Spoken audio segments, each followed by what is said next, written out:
C'est très amusant d'écrire pour une formation comme celle-ci. C'est au départ une idée de Benoît Torres, le contrebassiste du groupe. Il avait à l'époque, il y a quelques années de ça, une cave en région parisienne, très spacieuse, où il y avait une vie musicale très intense. Il y avait plein de musiciens qui venaient répéter, enregistrer, travailler la musique, faire la fête.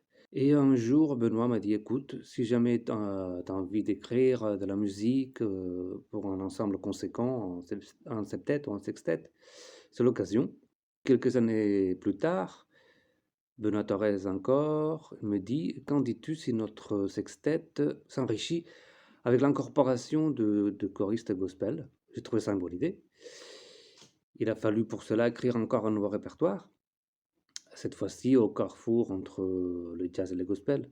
Benoît, il a encore eu l'idée de me proposer d'écrire de la musique pour cet ensemble, avec l'incorporation en plus de Manuel Job en tant que chanteur soliste.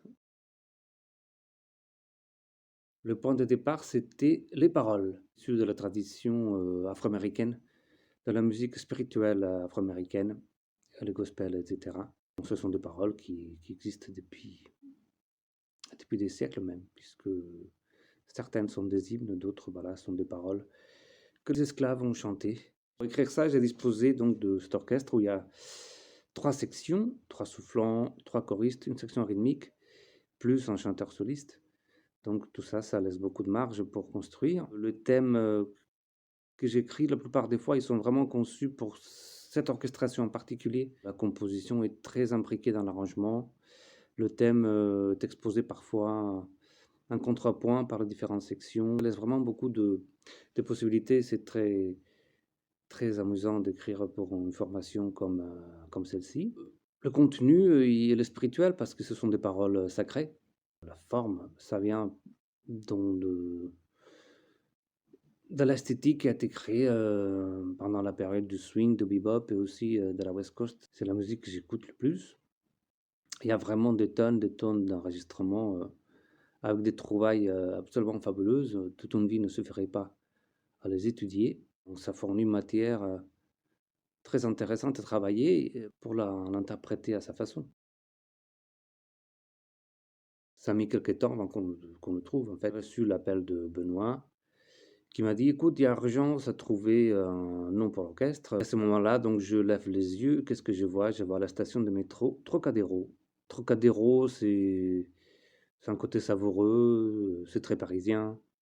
En fait, Trocadéro, au départ, c'était un fort sur le port de Cadix et il a été pris par l'armée française en 1823. C'est pour ça que cette victoire elle est commémorée sur un site à Paris plus tard.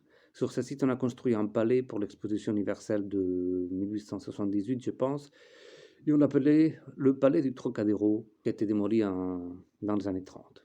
Trocadéro quoi? Trocadéro Jazztet. Jazztet, c'est un petit clin d'œil au magnifique sextet de Benny Golson et Art Farmer, qui est un orchestre très inspirant.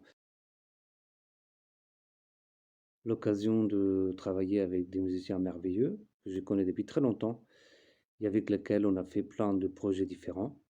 Certains de ceux qui sont dans ces groupes, on se connaît vraiment depuis très longtemps, oui. On avait déjà essayé de faire des projets qui étaient similaires à celui-ci, mais maintenant le temps est passé. On a eu, voilà, beaucoup de vécu, des expériences. On a acquis plus de science, de savoir. Il serait peut-être le temps d'aboutir à ces projets que nous avions démarrés.